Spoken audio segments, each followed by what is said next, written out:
Alright, hell yeah. So we have problems in general physics, and this is Irodov, and we have problem 1.124. So a viewer requested that I did 1.128, and man, we crushed it. We crushed it out in 5 hours. So I don't know if that's the definition of crushing it. But this problem is similar, and this problem just only asks kind of one thing. So I definitely like to use the who cares approach. You know what I mean? It's kind of like the, hey, let's just get an estimate. You know, you should always be able to do that, it seems like, make a problem simpler. And then, you know, definitely I love the F equals MA, you know what I mean? Because it seems like that is such the foundation of physics. So anyway, so this problem starts off with a chain resting on a table, and then it hangs over a table. You know what I mean? So maybe... heck yeah. So let's get some depth to this chain. And, you know what I mean? And then let's get some depth to the table. So we have a table, and, you know, maybe here's the leg of the table. So, booyah. Alright, I think you get it. And I think I drew too much anyway. And let's see. So it says a third... Well, let's read it. So the whole length of the chain is 1.5 meters. The mass of the whole mass of the chain is 0.8 kilograms. And one end hangs over the edge. The other, we have a friction surface. So technically it can rest up there, but when providing that the over so when we have this fraction of the length, I think this isn't mu, is it? Mu? I don't know. I'm just going to call it mu. So we have mu is equal to 1/3 of the chain length.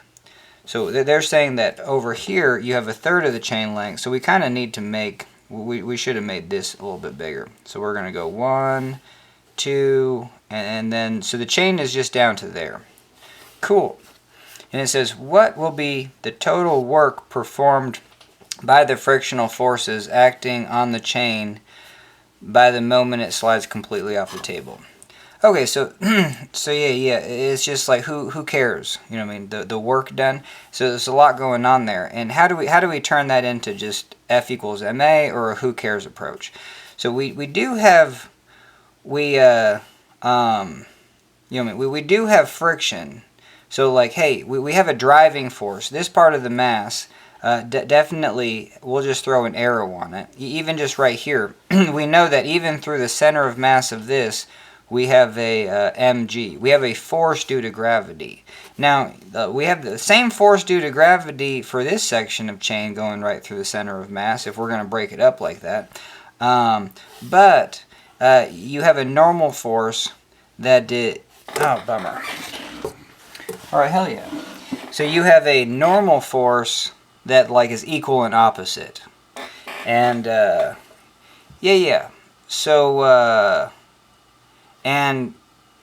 because this is a chain, you know, it is kind of it's a pulley problem. You know what I mean? So a pulley problem would look like this. If I have a mass, you know, on a table, and then I have another mass hanging off the table, and I draw a rope between them, and then I make a pulley, and then I say, hey, this pulley is attached to the end of the table.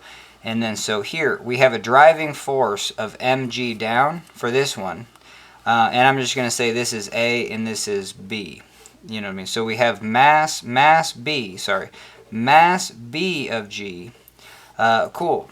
And that's the only driving force. And so what I do is you take this problem, and then you just put it, that's what we did for the other one. You just put it on a horizontal.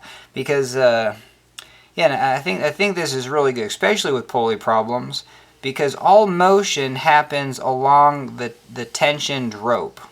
You know what I mean? So just because the motion makes a 90-degree bend, we can just take that bend out of the equation, and then say, hey, you have a force over here of mbg, and you had the force down of mag. You know what I mean? Same thing with over here. Here's mag. but then you just have a normal force going up. So there you go. So even just right here, this would be like our free body diagram. And we have a net force. You know what I mean? There is no other force this direction. You know what I mean? That's balancing this. You know what I mean? This is just floating in air. There's no normal force here that balances that. So we have a net force. So back to F equals ma is that now we have a net force. So we throw that over here, mbg. But now we kind of have to be careful because F equals ma says if we have a force just in one direction on a mass, we're going to experience some acceleration. But because these two masses are connected, you have to treat them. The F equals ma, this is the total mass of both of them. So it's ma plus mb. Cool. And so if we do that, ma plus mb times the acceleration. Now we can solve for acceleration. And that's just going to be mbg divided by ma plus mb. And hell yeah. And this gives you a lot of useful information because acceleration is change in velocity, change in time. So we're saying at time 0, it doesn't matter. Hey, let's say this has a 0 velocity. But at time is equal to 1 second, the velocity is going to equal this. If this is in units of meters per second, and then we just multiply by 1 second, hell yeah, we're going to get a velocity basically just equal to this equation. You know what I mean? So that's pretty cool. If this acceleration stays the same for 10 seconds, let's say, we could multiply this by 10, and then we would have the velocity after 10 seconds. It would just be 10 times mbg divided by the total mass. All right, so yeah, so that's the F equals ma approach. The who cares approach is just like, well, here's the who cares approach. It's like the initial setup might give you valuable information that you can actually get to the answer, at least a pretty good guesstimate. So for the problem that we did in 1.128 is just like, yeah, this mass turned out to be a and then for that problem it was straight letters. So we actually got to choose, what we wanted to do. So I don't know. I think I made the masses the same. Yeah, I think I had 10 kilograms here, 10 kilograms there. And then we found an acceleration. And the acceleration that we found from the initial setup was 5 meters per second, per second. And that gave us valuable information because then we went to the extreme end of like, hey, when the chain is when the last bit of chain leaves the table, well, I mean, then we kind of, we did it with the equation, but then we're just like, oh yeah, no duh, it's in free fall at that point. So the acceleration, it was then 10 meters per second squared. So then we had this, it's just like, well, couldn't you just average? I mean, couldn't you just say for the whole distance, you just have an average acceleration of 7.5, and you wouldn't be far off. Like, you'd be so much closer to reality. Because look how much effort it took just to get a number, like on reality of like, hey, it's going to have an acceleration of 7.5, and then you can treat it. You can essentially treat it like a free fall problem. You can use your kinematic equations and be like, well, looks like we have a constant acceleration of 7.5 meters per second, so less than gravity. And then we want to know, and then you just start using your your integration skills. We say that dy dt is equal to acceleration, of that 7.5, and we separate variables. I'm sorry. dv, like the definition of acceleration is change in velocity, change in time, so you write it dv dt, and this is how you can separate variables and integrate.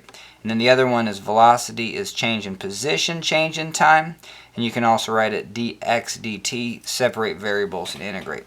So for this one, hell yeah, we did velocity in the y, d velocity in the y integrates, and that's going to be acceleration dt, and then we get an equation for velocity in the y is just that average acceleration times t. Because for our problem, and especially this one, our initial velocity is just 0. Okay, so yeah, let's figure out what we learned from that last problem and apply it to this problem. Because this problem definitely asks something different. It asks about the frictional forces and this idea of work. But we can still, you don't have to answer that question. You could answer other questions like, well, if this is the case, that we have a frictional force, then can we figure out what the speed of it is? And then we'll have to guesstimate values on that, but I think we could. All right, so back to this one. We say this is dy dt, separate variables. So now we can get an equation for y. That's 1/2 acceleration times time. There is no initial velocity, and the initial position we can just say is 0. So hell yes. So now we have an equation for velocity and distance. And we could have just called this x. I don't know why I called it y. I really wish I called it x, because for our problem, yeah, this is the direction, positive x. And so let's do that. So we're just going to say velocity in the x, dx, dx, and then we have an equation for x. So, for our problem, you know what I mean? Hey, this is a 1.5 meter table, so let's, but the problem that we did before is we just made up our own problem and said that we had 10 kilograms and then 10 meters hanging off, and then a 10 kilogram chain, and then 10 meters of chain. So it was a really lightweight chain. If it was 10 meters, it's like 30 feet of chain on a 30-foot table, and then hanging off 30 feet. But even from that, we found, let's see. Oh yeah. So our acceleration was going to be 7.5, and we could apply it to yeah. So and then let's apply it to how that applies to this problem.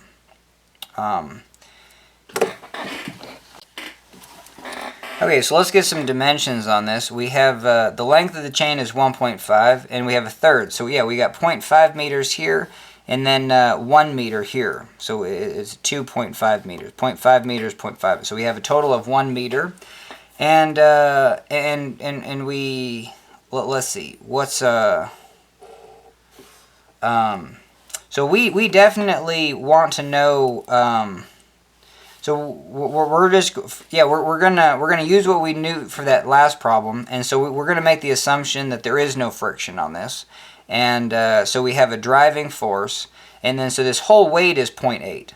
You know what I mean? So we can just say, hey, 0.8 divided by 3, and I'm gonna store that value as x. So we know that this little chunk of chain is 0.26, or 0.27, I guess, 0.27 kilograms. And x times 2, and this chunk of chain is 0.53 kilograms. Sweet. And then so we can use that same setup. Is the only driving force that's driving this path, even though the path is curved, we can straighten out the path. The only driving force is this chunk, so the driving force is 0.27 times g. Cool. And I mean, if you want letters on it, it's just 1/3 mg. You know what I mean? And then honestly, for this problem, it might be easier because these aren't the nicest numbers. That's why I like to, if I'm going to do my own problem, I'm going to make the nicest numbers possible. Okay, so that's going to be our driving force. It's going to be 1/3 mg. That's going to fit in this side of the equation. And so back to F equals ma.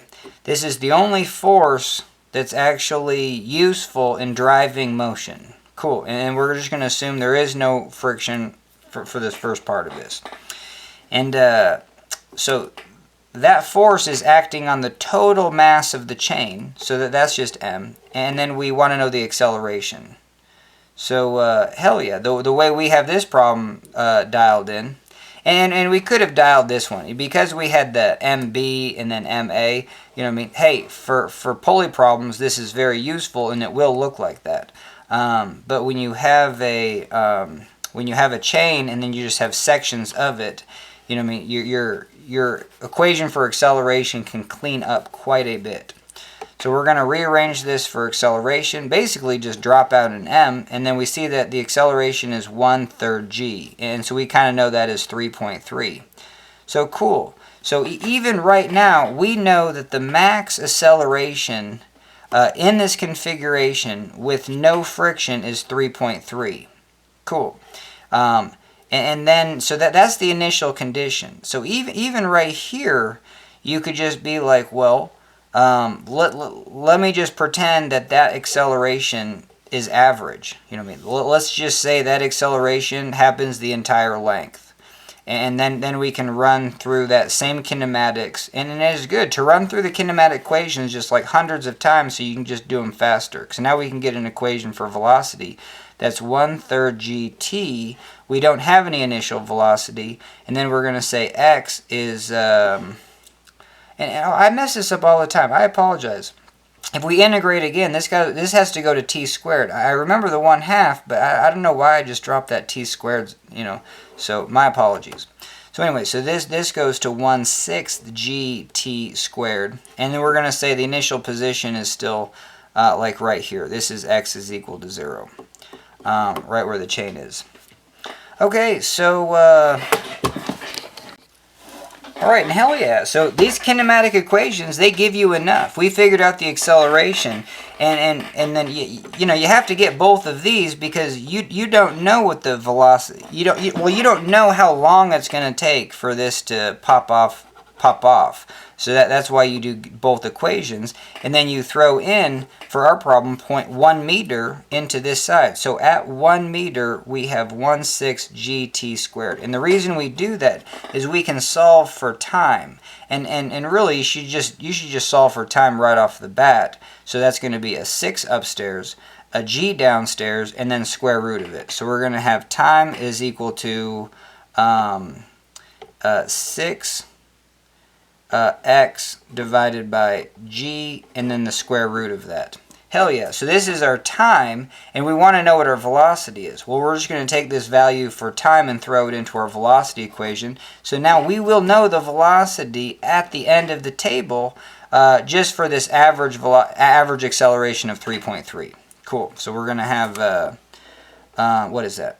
It's going to be 1/3 g square root of 6x square root of g. Now we have square root of g downstairs, this g upstairs, and so you know, this will simplify to 1/3 square root of 6gx. Cool. All right, so that's going to be our velocity. And this is kind of like the second time I've done problems like this where you're just like, oh, this equation should look similar to this like all the time. You know what I mean? And like how are the units? You know what I mean? Because the units, you can always check units. We have meters per second squared times meters, and this gives us meter squared second squared. We're taking the square root of it, so hell yeah, we get velocity. Okay, and yeah, I think we're good. Cool. So that's going to be the velocity. Oh, and then we can solve for the velocity. So we know the velocity when x is equal to 1 meter, because right, we just solved it generically. That's going to be 1/3 square root of 6 times 10. I always use gravity as 10. It's a good approximation. Times 1. So we have the square root of 60. I know the square root of 60 is like 8. Square root of 64 is 8. So it's just 8 divided by 3. So that gives us pretty close. But so we have 1/3 times square root of 60. And hell yeah. So we get a velocity of 2.58 meters per second. Alright, hell yeah. So we're back.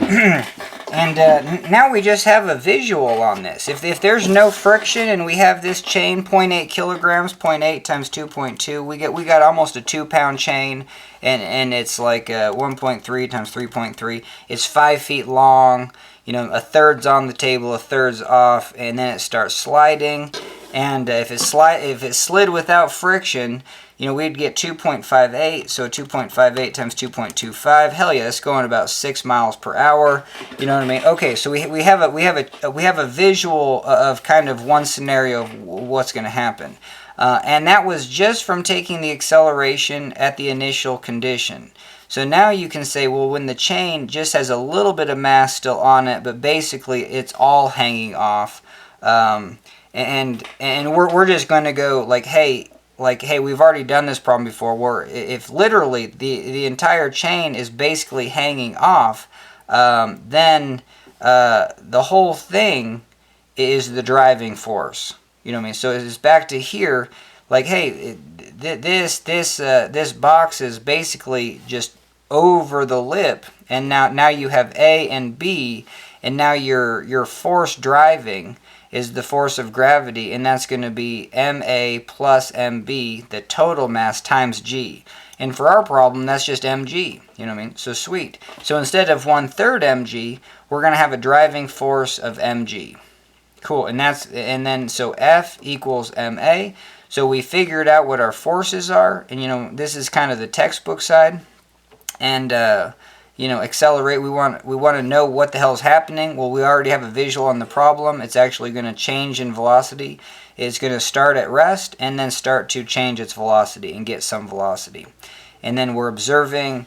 We're using the equation on the whole mass of the chain. So that's what we're doing. So that's why. And I think this little part gets hella confusing every time, because you have we identified that the only force is the force of gravity driving whatever mass is hanging off, and that's going to equal to the mass total of the chain times the acceleration. And we want to know the acceleration, but it's just fascinating that this side looks like that side. It doesn't have to be. I mean, this is the force of gravity, and this is the mass that we're analyzing, and this is the acceleration. And we know the force of gravity from the Kepler equation is just gravitational constant, the mass that we're in question. And if it's all hanging off, that's going to be the total mass, times the mass of the Earth divided by the radius of the Earth squared. But it just happens that these three numbers are what we call G, the acceleration of gravity. That's the units on this, and that is that number. And so now we just have mg on this side is equal to ma. But right here we could say, hey, Kepler's equation is equal to ma. Masses cancel both ways, and we can just see that the acceleration is g. So with 1/3 hanging off, your driving force is 1/3 of gravity, and now if everything is hanging off, our acceleration is g. So here's the second part where it's just like, okay, like the who cares approach is just like, okay, I got the initial condition, and you can't go, like, the fewer steps you do to get some sort of idea of what's going on, you're less likely to make mistakes. So just even this 1/3 gravity, going quickly through the kinematic equations, which I could have messed up too, you know what I mean? Like I have no check on reality actually on that this number.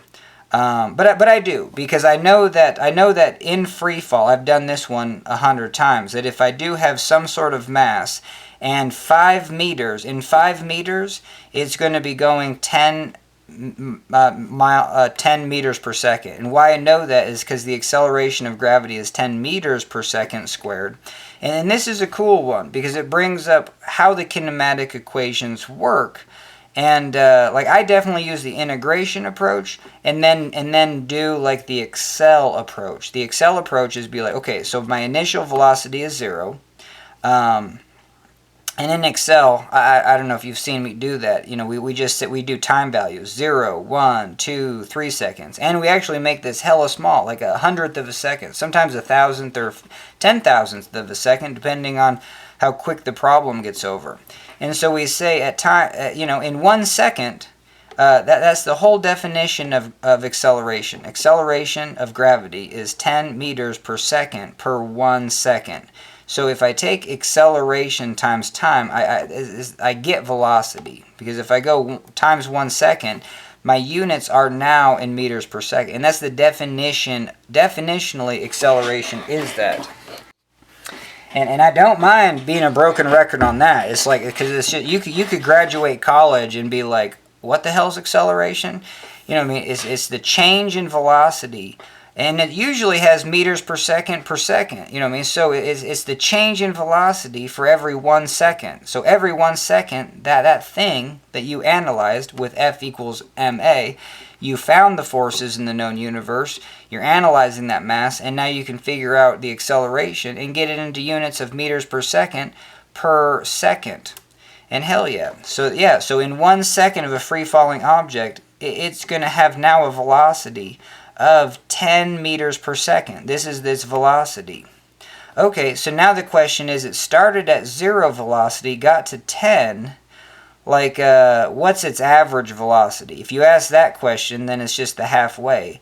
And for this problem, your acceleration is linear for a free-falling object because the acceleration of gravity is constant.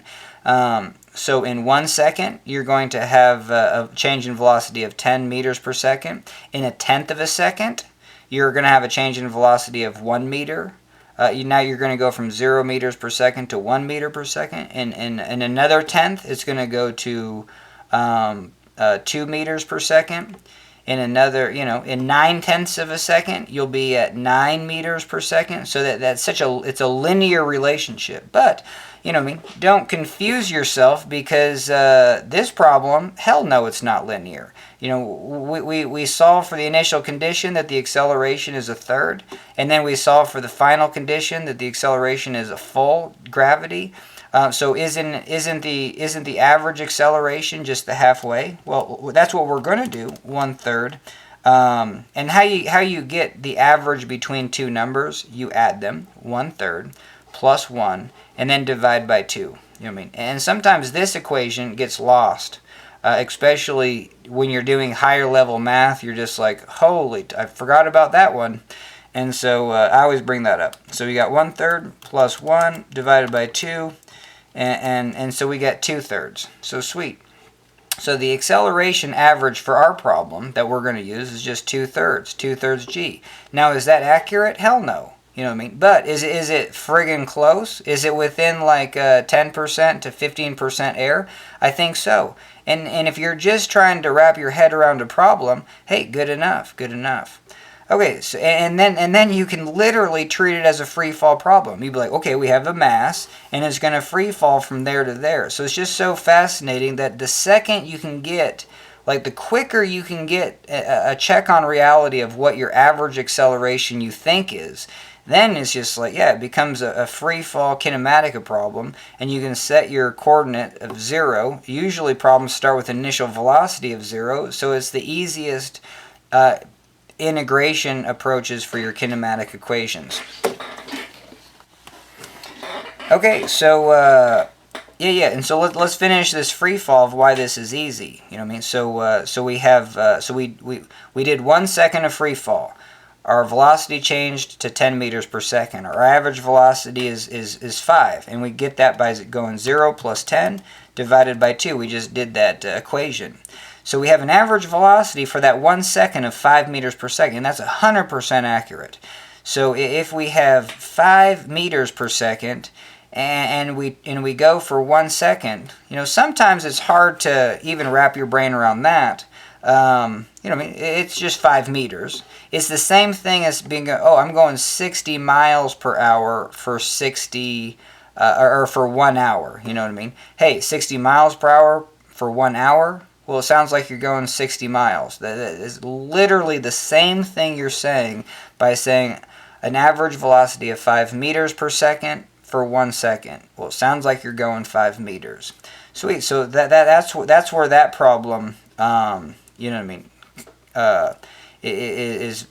so now I have an intuitive approach, and I could double check, this problem and see if that's the case.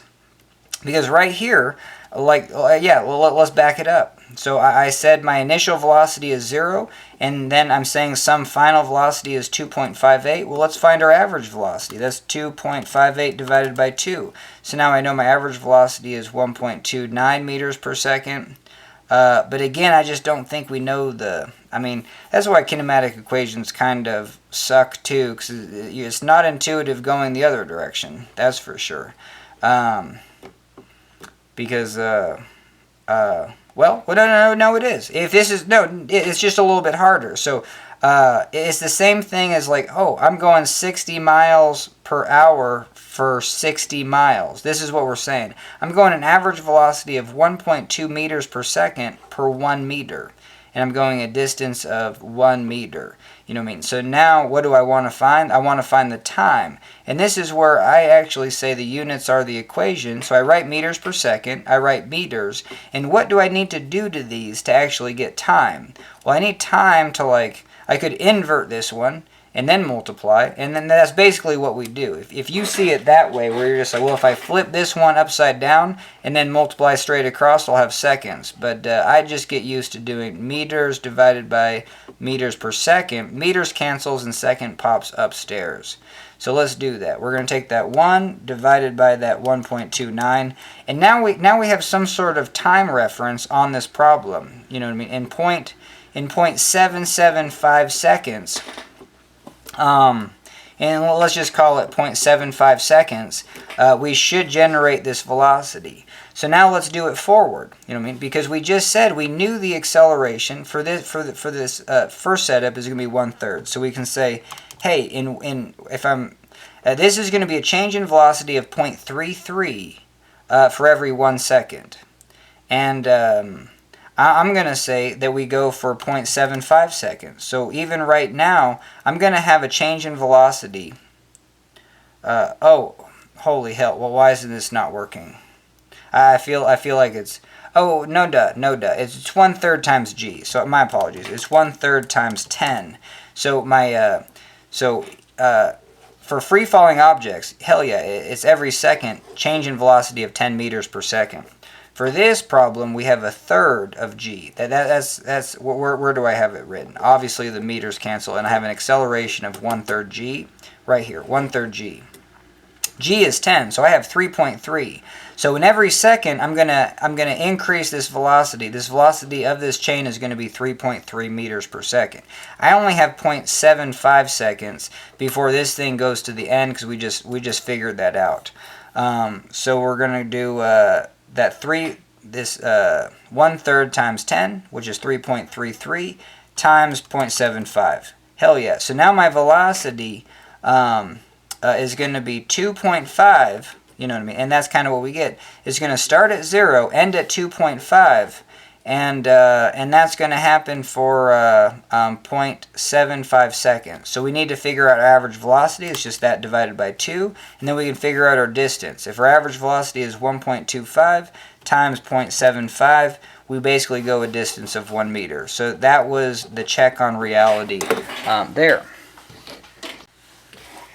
Alright, hell yeah. So I think that was pretty decent. I probably need to get another sheet of paper, but we'll do one thing. Because didn't we say we're going to have free fall? It's going to be a gravity of 1, and it's going to start with a gravity of a third g. And so we're going to have an average of 2/3 g. So this will just really get us, for this problem, what will be our velocity? And I know it doesn't ask that, but it's just a fascinating question. We'll get to the work in a second, but it's just like maybe we don't know anything about work. You know what I mean? It's just, we didn't get to that yet in school, or I just don't know a lot about it.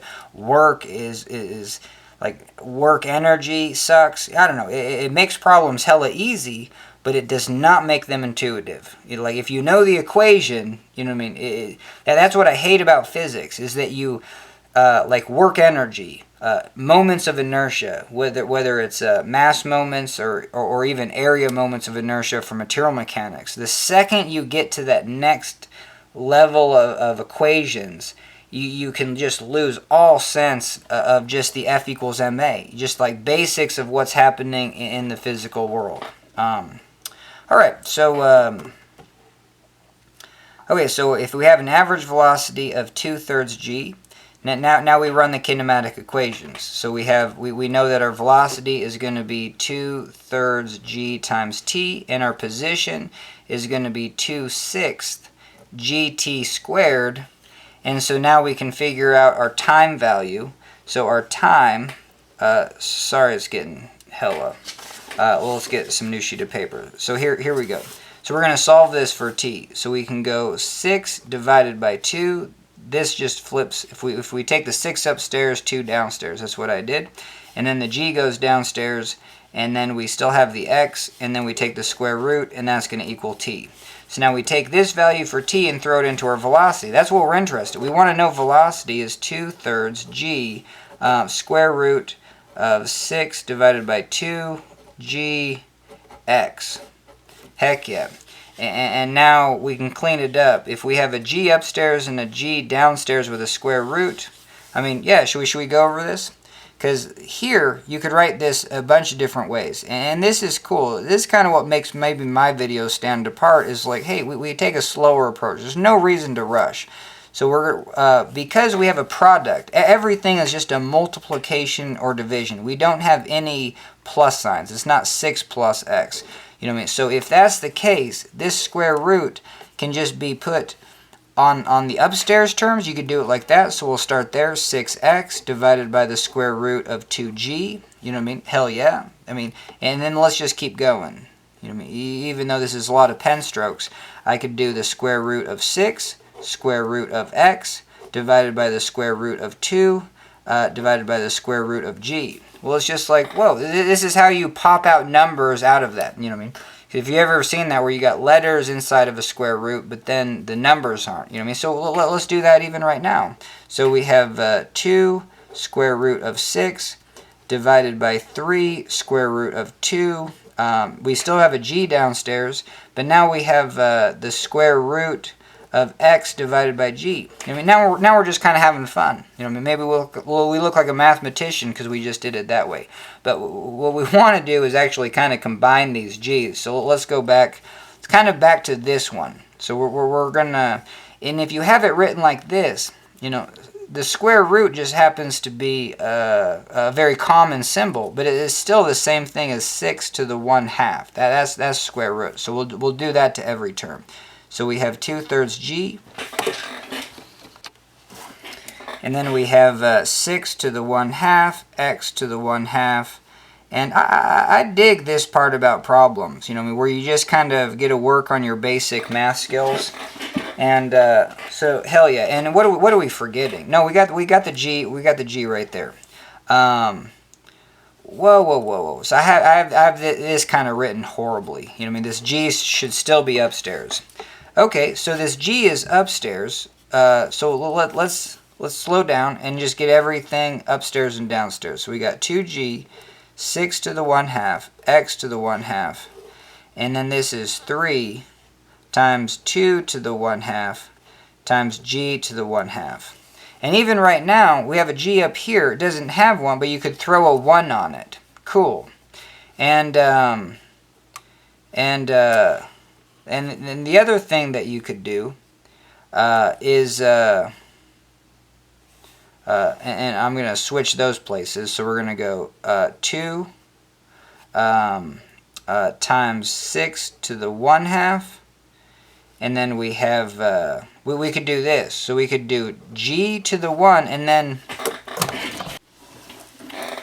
we could bring, and then this g, because this g to the 1/2 is downstairs, is the same thing as bringing it upstairs to the negative 1/2. And even this might be useful for some people, because now they can see that, hey, g to the 1 times g to the 1/2 is the same thing as g to the, g to the 1 times g to the negative 1/2 is now just g to the 1 minus 1/2 in the exponent. You know what I mean? And hell yeah. So then we'll just get g to the 1/2 upstairs. So after all that, if you see g and then square root of g down here. Now, maybe if you go through all this, the reason you would do it, just slow process, is because then the next time you might be like, oh yeah, hell yeah, that's just the square root. That's just the square root of g. If I see g out, this is going to be g to the 1 divided by g to the negative half. So sometimes if I look at this, that's the quick way I'm looking at it. I'm just saying this is g to the 1 divided by g to the 1/2. And I could even say it different. I could say, hey, this is just g to the 1 multiplied by g to the negative 1/2. And I might even say that. This is g to the 1 multiplied by g to the negative 1/2. So therefore, the 1 plus negative 1/2 is a positive 1/2. So I'm going to have the square root of g after all that. I don't know. I think that was worth the tangent. So hell yeah. So here, we'll just finish up 3 times 2 to the 1/2. And now we got it. So we got 2, 6 to the 1/2, g to the 1/2 upstairs, divided by 3, 2 to the 1/2. Now, make sure your products are all separate. And you can't combine terms unless they're the same. I can't do anything with the 6 and the 2 because they're two different terms. I mean, yeah. So, okay, but now look what everything is. We have 6 to the 1/2. So yeah, let's finish up with this. We have 2. This is the same thing as 2, 6, g, 3, and then the square root of 2 again. You know what I mean? And so then we just go back the other direction. This is the same thing as 2, 6g divided by 3 square root of 2. And then, hell yeah, that's the same thing as 2 divided by 3, the square root of 6g2. And I don't know, like, no one ever taught me to do it like, you know, like through there. I just, like, thought that would be a good way to do it and teach it. It's just like, hey, take your time. And then it's a really simple process, but it's just mentally going through all those half steps. It just ups your game when moving equations around and definitely simplifying equations. And I have no idea if I even got this one like even halfway close. So what were we combining? So we were trying to solve for t. Cool, and we did that. And then we said v, our velocity was 2/3 g times that. And then so then what we're going to get is velocity is just going to be 2/3. We're going to have the square root of a 6g divided by 2. Cool. Is that what we get? Hell yeah. So there you go. And then we know g is 10, and so we got the square root of 60 divided by 2 times 2 divided by 3. So hell yeah. Now we have a better representation of our velocity. 3.65 meters per second. And you might be like, well, where did we end, you know, where are we going? Well, we found that the acceleration was 1/3 g, and then we got that velocity, you know, just being like the who cares, you know, hey, we got a number for acceleration, let's just go with it. And then we said the acceleration is going to be in free fall, and so the halfway point's there, and then we just ran the kinematic equations, and now we have a better understanding of our velocity. Our velocity is going to be 3.65 meters per second. And I think the reason why I did the problem like this is because I was just curious of like, hey, maybe what is some common coefficients of friction for metal on wood. If I have metal on wood, you know what I mean? Hey, what are going to be the frictional forces? You know, you're going to have a kinetic friction, and you're going to have a static friction. That's the only thing. We got to talk about that before. Yeah, we have to talk about kinetic and because when the chain is at rest, like hell, you know, it's not moving. But then all of a sudden, they're just saying just spontaneously, just because we have a third hanging off the table, like all of a sudden, like, hey, you know what I mean, maybe a fly lands on it, you know, all of a sudden it starts to move. And so the force driving this whole system. So let's talk about friction, because you have a rough table Well, you can take that rough table and just be like, hey, that is the same thing as just an arrow going that way, a force of friction. So I'm just going to say, I don't know what you would do, force of friction. So there you go. You got a force of friction that way. And yeah, so there you go. And again, this is just a mass of chain. So you have a downward, I'm just going to call it MAG, and then an upward normal force that's equal to MAG. And then a force of friction. And we'll get to the force and friction, how it's related to the normal force. But let's run this off the table. And then again, this is the only driving force.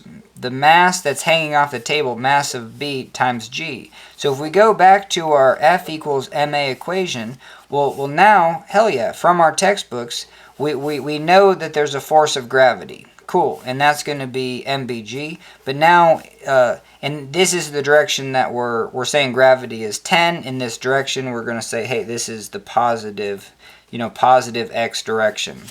And we're not dealing with y directions because we can take the problem and just make it in a linear line. We showed that from the Pauli problem. We just make it a line and then figure out what the forces are. Okay, so we know that force of gravity is a driving force, but then we've identified other forces. We know that rough surfaces like grip, and provide a continuous force. They provide a continuous force. On that surface. And that's in the opposite direction. So we have the force of friction. And now we're still analyzing the same total mass of the chain, and we want to know the acceleration. All right, hell yeah. So this is the F equals ma. And obviously you can just divide by mass, and you get acceleration. So let's do that. So I'm going to bring acceleration over here, but it's going to be the force of gravity minus the force of friction divided by the mass. Because this is an equation. This says the change in velocity of that mass is just equal to the net forces in one direction. So I mean, there's a chance that the force of gravity equals the force of friction, and this is 0, and hell yeah, you won't have any motion. But when one of these, if you have the whole idea of if you have any sort of force net in one direction on a mass, let's say this mass is just in outer space, and you put a tiny little force on it, it's going to change, and its initial velocity was 0. Well, now it's going to have some velocity that way. Every second it's going to have a little bit more velocity that way. It's going to continue to increase in velocity as long as that force net is applied to that mass. Cool. All right, so now we need to know how do you quantify? What's the number on the frictional force? And so we do it by running experiments. You know what I mean? Like actually doing literally this. Like knowing the hell of gravity is we know what that is, and then start to pulling. Use that gravity to start pulling stuff off of the surface and see how much reduced it is. You know what I mean? Because we know what the ideal would be if there was no friction, and if we're noticing slower velocities, you know what I mean, clocking the time, and it's like, oh, it's going slower to get to the end of the table, then you can figure out that there must be some sort of resisting force, and that's the force of friction. So anyway, force of friction is just quantified as the normal force, like the force that's pushing into that frictional surface, times a constant. You know what I mean? And so, but at least it says, hey, this frictional force is basically just due to the weight on it. There's no other component of the frictional force. Frictional force is not a and we're talking about kinetic friction force, and static. You have two different. But we're talking about the motion. Let's talk about the motion first. Is that there is, this doesn't change based on velocity. You know what I mean? Because if I drop a steel ball into the ocean, hell yeah, you have a force of drag. That's some sort of constant times the actual velocity of that sphere, like that metal ball or something, metal sphere. And so, but with the force of friction, no, it is just a function just of the normal force, or the weight of whatever mass is just pushing into that surface. So yeah, that's pretty cool. And then so our equation over here becomes force of gravity is minus the force of friction, which is the normal force, times the coefficient of kinetic friction. I mean, typically it's just a number, you know what I mean? It's usually, for some surfaces, it's like a... I don't even want to give numbers, but I have no idea. That's what we're going to look up. That's what we're going to look up. And then just the total mass. So hell yeah. So now we have it. We have... but the only thing that's a bummer about this problem, and I wish they gave the kinetic constant, and then but we can look that up, because right at the get-go, for this to actually start moving, the force of friction, we have no motion, you know what I mean? So the force of friction static, this is the force of friction kinetic. So the force of friction static is the normal force times the static coefficient of friction. The coefficient of static friction. And this is going to be much larger. This is going to be a larger number than this constant. So we're going to have a larger force. So to overcome that, back to our equation, you know, you're going to replace this with NUS. And yeah, like what does this mean? If we just start over here and we have a force of gravity driving minus N US is equal to mass times acceleration. And let's go back to calling this mass A and this mass B. You know what I mean? Or we already know that this is 2/3. So here we go. So we have so our driving force of gravity is 1/3 mg. Cool.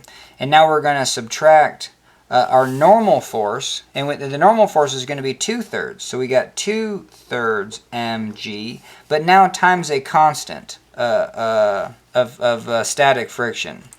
And now this is going to equal to ma. But we know the moment before it has motion, it doesn't have motion. So these are going to equal 0.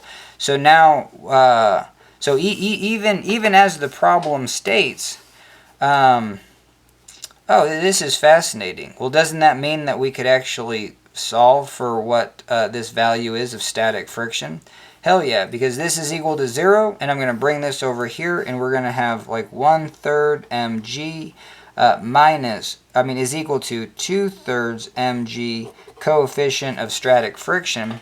We can cancel the masses and the gravities. We can even cancel a 3, and now we have 1 is equal to 2, and then we can get the 2 the hell downstairs, and we can say the static friction for this problem is 1/2. So this is 1/2 static friction.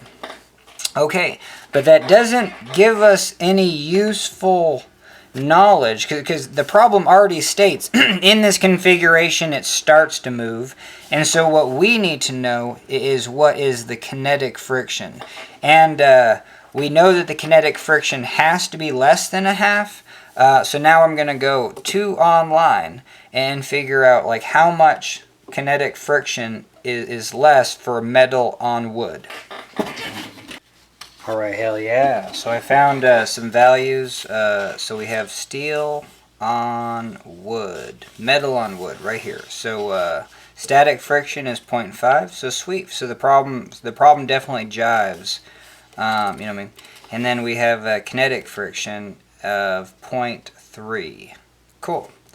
And yeah, it's so fascinating how 1/3 off, 2/3 on makes that static friction 1/2, and it's because you have this 1/3, 2/3, and then when those are equal to each other, the 3's drop out, and you have a 1-2 relationship, and then you know it's a 1 divided by 2 is the, yeah, so it's just fascinating. Yeah, so that's where that comes from. And then the kinetic friction, this could be 0.4, but metal on wood 0.3, so that's what we're going to be using. So we have kinetic friction is 0.3. So now we can actually start the problem. and get a pretty good, because we did the problem in those two ways to get those the two different velocities. One just like who cares, and then hey, a little more accurate. But now we're going to do it with that coefficient of kinetic friction. Now let's talk about, okay, so let's talk about this, because remember when I was saying it's just like, well, hey, coefficient of kinetic friction is just constant and it's not a function of velocity. Well, that's not true, you know what I mean? But for the most part, we're basically saying that you're treating this like a constant. But this is what happens, is the second it starts to release from static to, like, you almost get like a jump.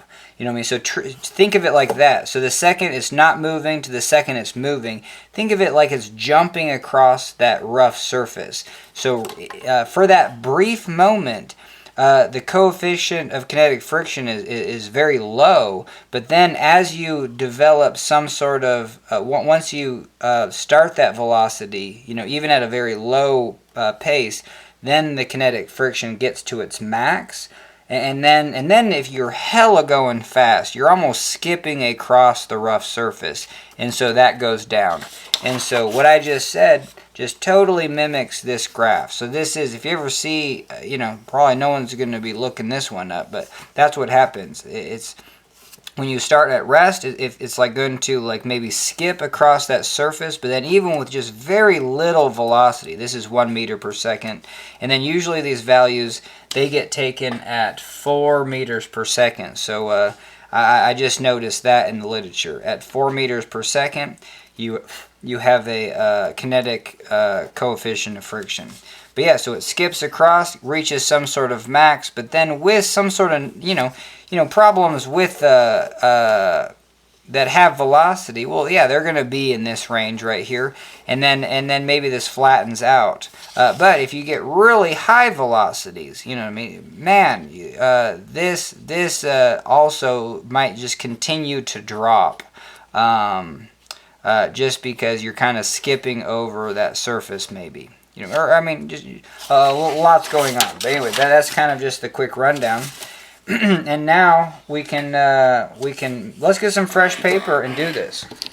All right, so it's always a good idea just to grab fresh paper whenever you can, because it's just really easy to start the problem over again. We have 2/3 of that chain and then 1/3 down. You know what I mean? And there we have it. And we have that coefficient of kinetic friction. So we're going to have a force of friction. And then we're going to have a driving force right here. And this is going to be the force of gravity. And now our problem will change. You know what I mean? As this thing slides, you're going to get more gravity. So I'm still going to call this MB of G. And this is going to be part A of the chain. And so this is going to be mass A times G. And then our normal force is going to equal that. Our normal force is going to equal mass A times G. Our frictional force is going to be the normal force times mu. I guess I'll write it at least like that. So we know the frictional force and the kinetic friction. And kinetic friction is going to be 0.3.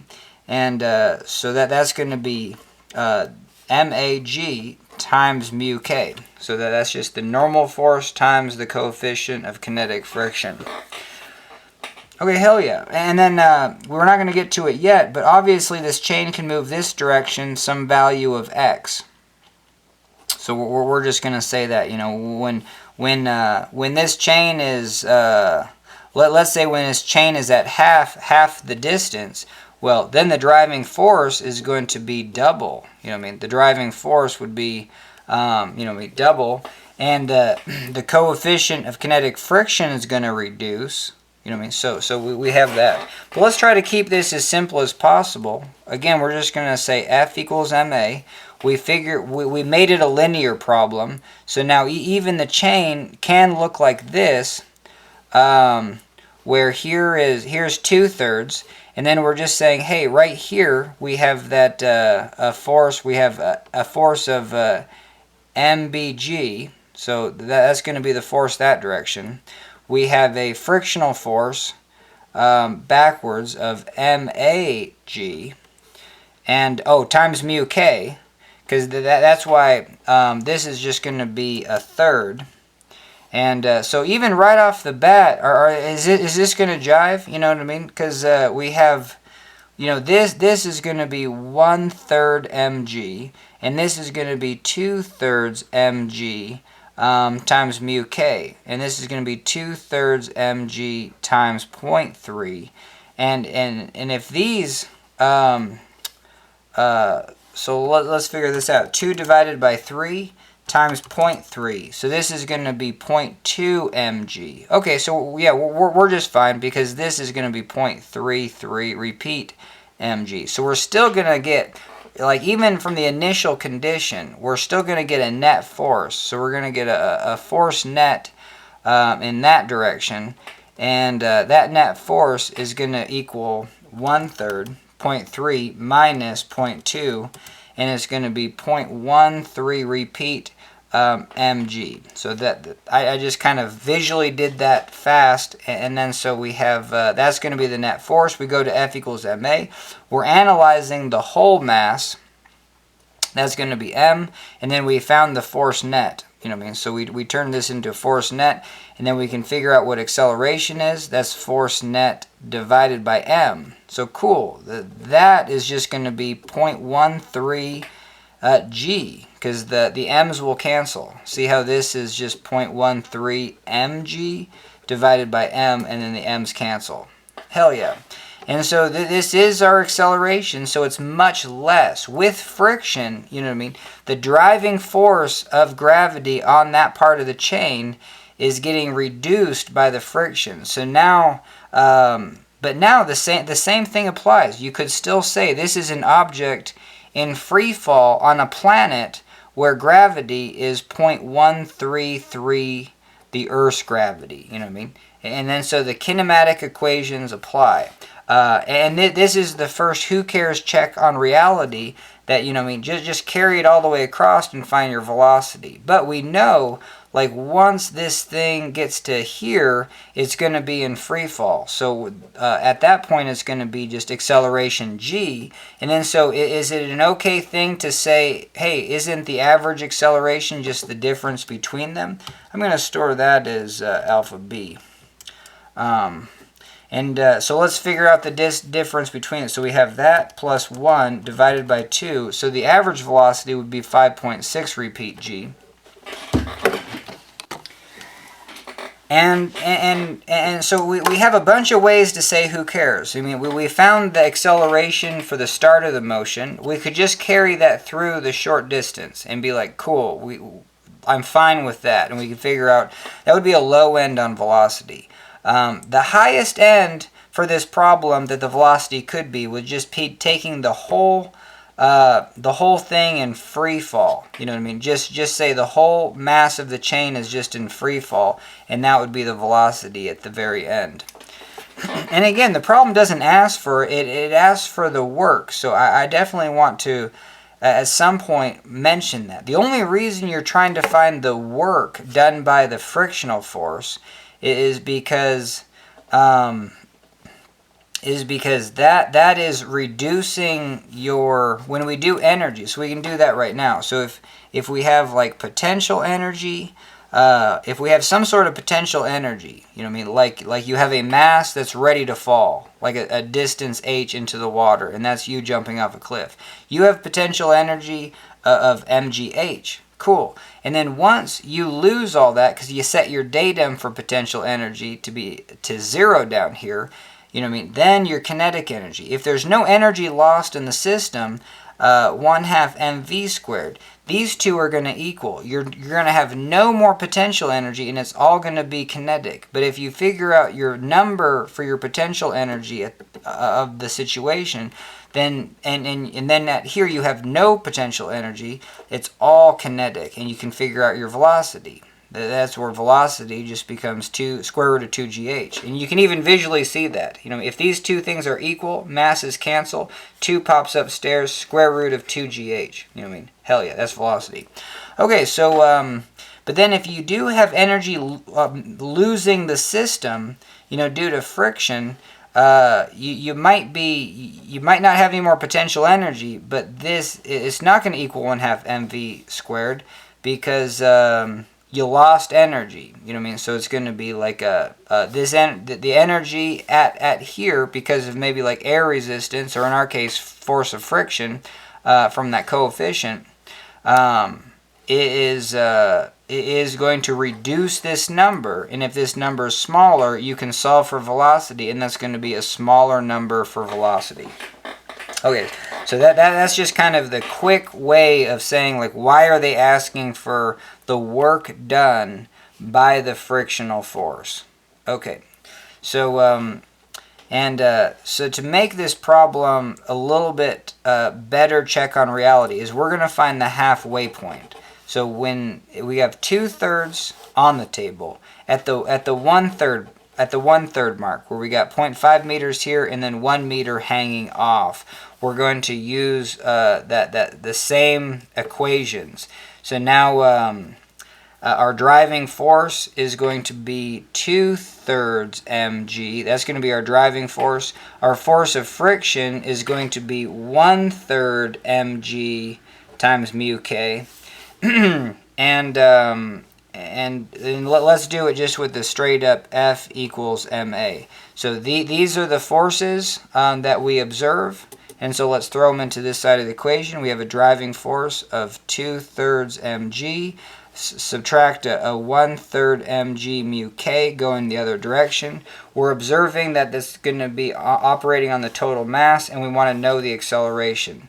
So even just right here, we can just drop out the masses. I mean, essentially what you would do is you would divide by mass, and then you'd have an equation for acceleration. But all the masses cancel, and you get acceleration is 2/3 g minus 1/3 g times mu k.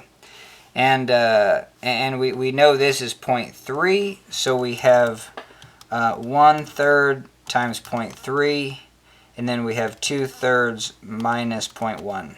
So now we get an acceleration of 0.56 repeat. Oh, okay. So actually, this might be linear. The fact that the midpoint was the same, yeah, that's fascinating. And this is also going to be a hella check on reality when you do problems that aren't linear.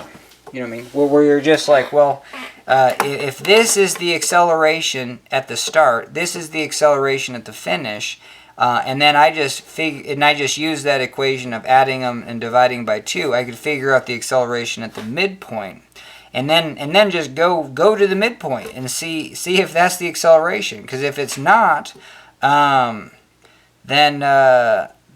it's not linear. But now we have like enough. I think this is 100%, almost 100% guarantee. I can't guarantee anything, but I'm just assuming that no, this is legit now. So now we can turn this into just a free fall problem where you have this chain just in. I mean, if we're trying to find the velocity at the end right here. You know what I mean? We'll just be like, hey, it's just like the average acceleration, because you couldn't say that. If you wanted to know the velocity at the halfway point, well, then your average acceleration would be the difference between these two numbers. So it depends on what you're asking. And cool. So let's do that. So we have 0.56. We're going to integrate, and we get a velocity equation of 0.56 g times t, and we get a position equation of 0.56 divided by 2g t squared. And we're going to solve this for t, and so that's going to be 2 divided by 0.56 x divided by g, square root that, and now this is going to equal t. So that's all we did. We just solved for t, and we're going to throw that in right here. Like, obviously, you don't have to get this creative. You can go 0.56 divided by 2, because we just want an estimate, times 10. So we got 2.8 right here. And then we can say that, and our distance is going to be 1. So we got 1 divided by 2.8, and then the square root of that. the square root of that. And that's 0.59. And then we're going to throw that in for our t value, and then multiply by 10, multiply by 0.56. So we get a velocity of 3.34. But let's do it the technical way just to see if we made any errors. So we're going to get velocity is 0.56 g times 2.56 x divided by g. And this is going to be this is going to be and again, yeah, this is hopefully I didn't make any errors, but no, I think we're good.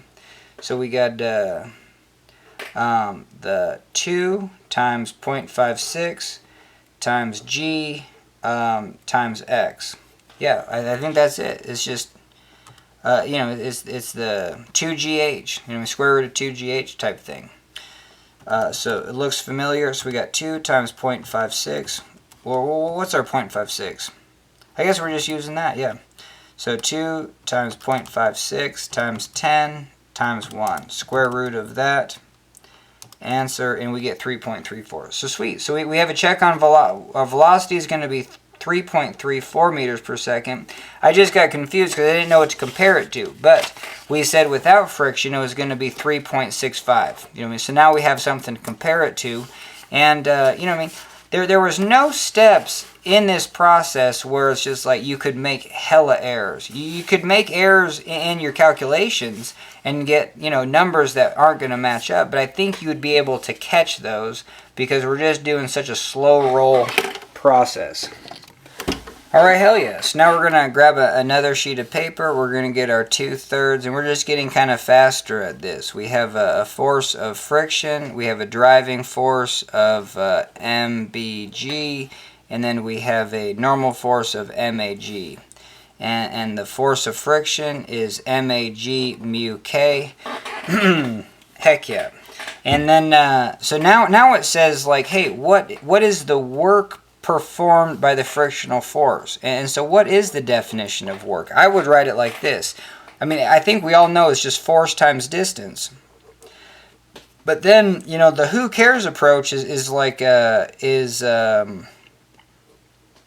well, I think you can do the same thing. So if we say, like, obviously the force of friction is going to be a distance of this 1 meter. So we have that, we have 1 meter. But now we want to know the force of friction. Well, the initial force of friction, start there. Just always start with your initial condition. So we're going to do F equals ma. And, you don't even need to do F equals ma. We already figured that the force of friction right off the bat is, so we have, is this ma times g times mu k. So the force of friction initial, I'm just going to do naught, is equal to, and the mass of the chain is 2/3. So we have 2/3 the total mass of the chain, times gravity.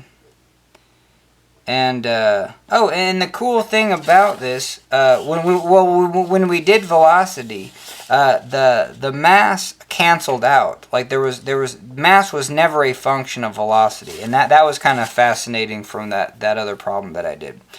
Okay, sweet. Let's focus on this one. And then we have 2 mg times, that's going to be the normal force, and then times mu k. So just right here, we got 2/3. Now this will be a function of mass. That's kind of why I brought that up. So we got 0.8 kilograms times 10 meters per second squared times 0.3. Now how does this equal newtons? Well, F equals ma says 1 newton is 1 kilogram times meter per second squared. And it's the definition. 1 newton is equal to 1 kilogram times 1 meter per second squared. And that's the definition of a newton. So these units become newtons, and then we're just good to go. So we have 2/3 times 0.8 times 10 times 0.3. Alright, so we get 1.6 newtons, and this is going to be the force of friction initial. So the who cares approach is be like, well, let's just assume this is the force of friction throughout the entire thing, and then figure out the work performed. So the work done by friction is just going to be that force times the distance. Sweet. We have 1 meter, and so we're just going to have 1.6 Newton meters. That's the same thing as 1.6 joules. Definition of 1 joule is 1 Newton times 1 meter. Cool. Yeah. So at least we kind of have a check on reality, and let's go back to figuring out. Well, yeah. I don't know. You know what I mean? Because I liked my F equals ma approach to get a value on acceleration. And then we found acceleration at the start and finish and got an average value. Like, I honestly don't know how to turn this one into a work equation. Because your... Yeah. Well, let's at least know that this work due to friction is like this force of friction isn't just going to be 1.6 throughout the entire thing. Because now let's go to the very end. What's the force of friction at the very end? Well, there is no normal force. So if there is no normal force, you know what I mean? Your normal force times mu k is the force of friction. There is no normal force at the end, so you're not going to have any force of friction. So now you're going to go from 1.6 to 0 Newton. So you can do that same averaging. Well, isn't the average just going to be 0.8 newtons? Yeah, but then the other thing is like, hey, you can at least like go to the halfway point and see what happens. So at the halfway point, you have 1/3 mg as your driving force, and then your force of friction is just that times mu k. So let's solve for that. That's 1/3 times 0.8 times 10 times 0.3, and you can just easily see, well, duh, that's just a half of that. So let's do this. We got 1 divided by 3.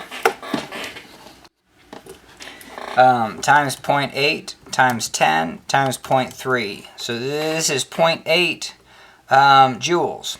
Okay, so now we for sure, it's just like acceleration. We totally know that the work, and then so the equation that I use for work is like, hey, work average, you know, throw a little hat on it. We got work average times distance. And then you don't need to do integration. You know what I mean? You should know this equation before any integration. That's why you do the who cares approach. Find it at the beginning, find it at the end. And then this idea of finding it in the middle, and if it checks out, you know what I mean? I think that's good to go, because a lot of equations, you know, a lot of equations will look like, if you find the halfway point, it's in the middle. It must be linear.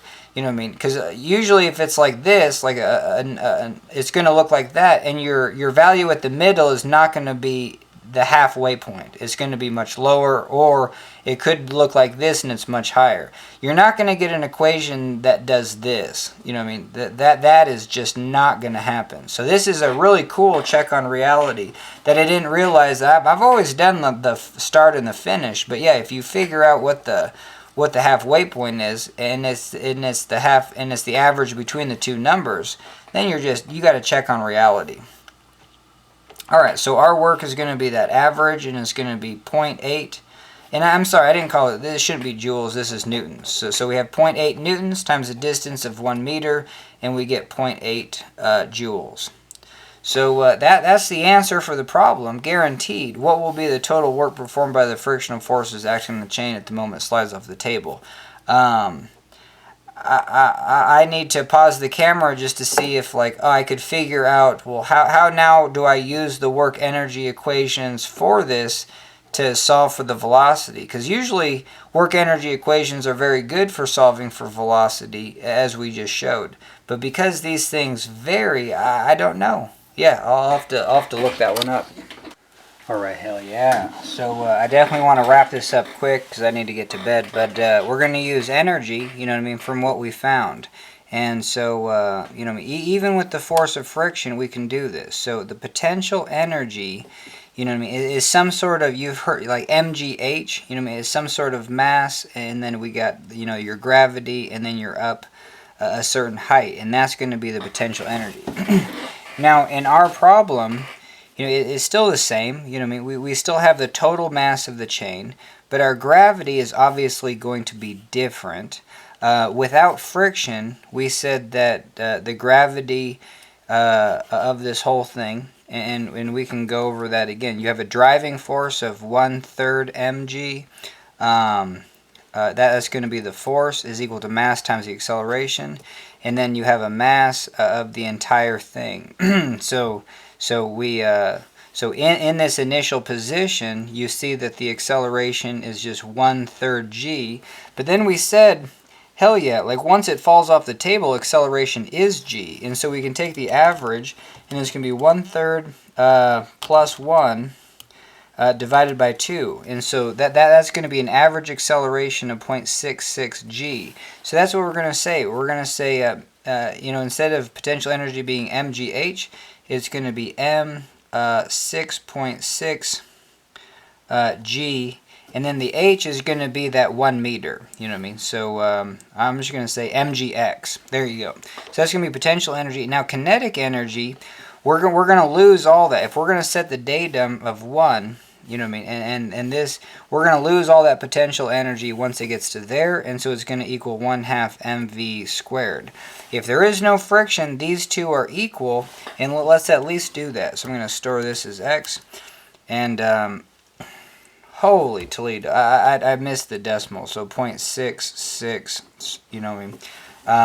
Once we multiply by 10, yeah, it'll go to 6.6. Okay, so here we go. So we have a mass of 0.8 times that 0.66. Wait. Yeah, we have that. Yeah. So 0.8 times 0.66 times 10 times 1. Cool. So this is going to be our potential energy. And now this is going to equal 1/2 mv squared. You know what I mean? So if these two are equal, you just, you know what I mean, do this, multiply by 2, and then take the square root. So we're going to have velocity is the square root of 2 times 0.6 gx. And hell yeah. So that's taking this number, multiplying by 2, and take the square root of 10. So we're going to get a velocity of 3.266 meters per second with no friction. And I kind of lost all my papers on this. I was just like, so this is why we can use energy just to figure this out pretty fast. But now what it says is that we're going to have a force of friction, and that force of friction is going to operate over the total distance that chain is sliding. Now the chain is sliding from here to here, and that force of friction is going to like go from linearly from max to min to 0, and we found that, and then because we found the average force times that distance of 1 meters, hell yeah, this is going to be the energy. So we have an energy due to, you know, the no friction, and that's going to be our potential energy. But that's not going to equal the kinetic energy when we get to that when potential energy is gone. When we get to the datum of there, we have no more potential energy. It's all converted to kinetic energy, but a lot of energy had to go to the friction. That's why they're saying the total work performed by friction. So there's a couple ways to look at this. Is that without friction, these two are equal. But with friction, you know what I mean, this is going to be, well, like, what would you say? Would you say, you know what I mean, this would be more or less? You know what I mean? Would you take the potential energy and then subtract the 0.8?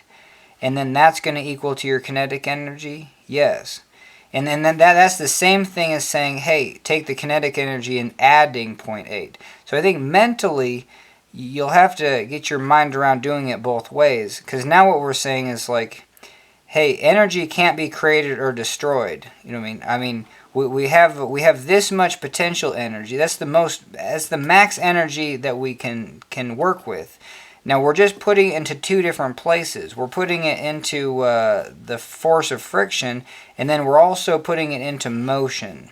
So that's why the additive of both of these has to equal, that energy is going to two different places. Or you can look at it and say, hey, we have this potential energy, but we're going to subtract the work done by friction, and then that's going to equal kinetic. So that's why you do the negative 0.8 right there. And hell yeah, let's try it. So we have, we're trying to find velocity, so we're gonna do this mass times 0.66 g times x, and we're gonna subtract this 0.8 joules, and then we're gonna multiply everything by 2, and then we're gonna divide by the mass, and then we're gonna take the square root of that. That's gonna be velocity. And we could just do it in 1,000 steps. So let's do this. 0.8 times x times 10 times 1 minus 0.8 joules. We found that. And then we're going to multiply by 2, divide by 0.8, and then the square root of that answer. So now we get a velocity of 3.366. And how did that compare to what we just did? Whoa. Now our velocity can't be more. So my bad. How did that not work out? Well, let's see if we made a mistake. Yeah, is this still 0.66? So we got 0.8 times x times 10 times 1 times 2 divided by 0.8, and then the square root of that. Okay, so this one should have been 3.65. My bad. So whatever I did here, I did wrong. So we had 2 times x times 10. And that's 3. Yeah. So I had an error here. So yes, without friction, our velocity would be 3.65. And heck yeah. And then with I don't even know what I'm just not even saying words. But anyway, so yes, without friction, our velocity is 3.65, and then we got that from, I'm only doing this video tonight. I just, my mind is, I'm losing my mind right now. So anyway, yep, and then with friction, our velocity is less. So that shows it. Using energy, you're like, okay, no duh, our velocity is less. So let's do it one more time and see if we can actually use F equals ma, add the friction in, find the acceleration at the beginning and acceleration at the end, and try to chisel out this 3.36. Because that was the whole point of just like, hey, let's do this problem with F equals ma. Alright, hell yeah. So we're going to do F equals ma, and again, it's a chain on a thing, so we know it's the same thing as a pulley problem. And so we have this driving force. We have 1/3 mg hanging off. That's going to be our driving force. And then we have a force of friction. That's going to be 2/3 mg times 0.3. And then, so hell yeah, we're going to have a force net. And that's going to be 1 divided by 3 minus 2/3 times 0.3. So we still have a net force that direction. Cool. And it's going to be, it's 2/15. So we got 2/15 mg. And that's going to, and then if we use F equals ma, this is our net force. We got 2/15 mg is equal to ma. So definitely our acceleration is just 2/15 g. Okay, now at the let's figure out what it is at the end. Well, that's just g. So if we take 2/15 plus 1 divided by 2, whoa. And what's that as a decimal? Is this 0.566, and we remember that. That is the only thing that got me messed up. I couldn't find my answers, because we figured that with friction, this was going to be the average acceleration. And so we can actually find that by just taking the midpoint. At the midpoint, you know what I mean, you're going to have 2/3 hanging off and only 1/3 on the table. So your driving force is going to be 2/3 mg, you know what I mean, and then your force of friction is going to be 1/3. So we have 2/3 minus 1/3 times 0.3, and you get this 0.566. So now we get, and that's 17/30ths. So you get F equals ma. This is the force net. You get 17/30ths mg is equal to mass times acceleration. Equation for acceleration is 1730 g. So hell yeah, this is going to be your average acceleration across the whole thing. And so, and then we used kinematic equations. So I guess let's do that again. So you have velocity is 7/30ths gt. Position is going to be 7/60ths gt squared, and now we want to solve this at 1 meter. You know, we want to find time at 1 meter. So that's going to be 60/17ths divided by g, and then the square root of that. But yeah, let's just hella do this a lot easier. So that's going to be 60 divided by 17, and then divided by 10. Cool. And that's 6/17, and then the square root of that answer. Yep. So we have the square root of 16/17. All right. Well, I guess we're just gonna store that as alpha c. Cool. All right, so then that's our time value. We throw it into here and find our velocity. So we're going to have alpha c times 10 times 17 divided by 30, and we get our velocity is 3.366. So that's, and then duh. So there you go. So that's full circle using F equals ma.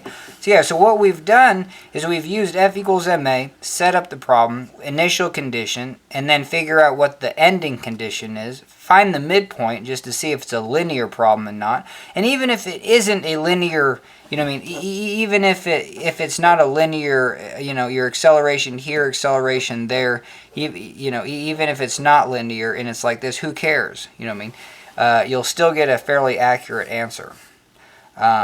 But hell yeah. And then it's just fascinating that if you know how energy works, you should be able to get there just a lot faster. That's why we do these problems, not like the colloquial we, but just like that. That's why they get done with work, because you're just going to get the answer just in a lot simpler fashion. But like I said, it's just like you're going to kind of lose the fundamentals with, you know what I mean, this equation, the work equations, you know, they're cool, but you kind of lose the fundamentals of that F equals ma. And definitely F equals ma is like, hey, find the forces, we can find the acceleration. If we see acceleration, we can know that there was a force on that mass. These three things, you know what I mean? And it's still an equation of three things.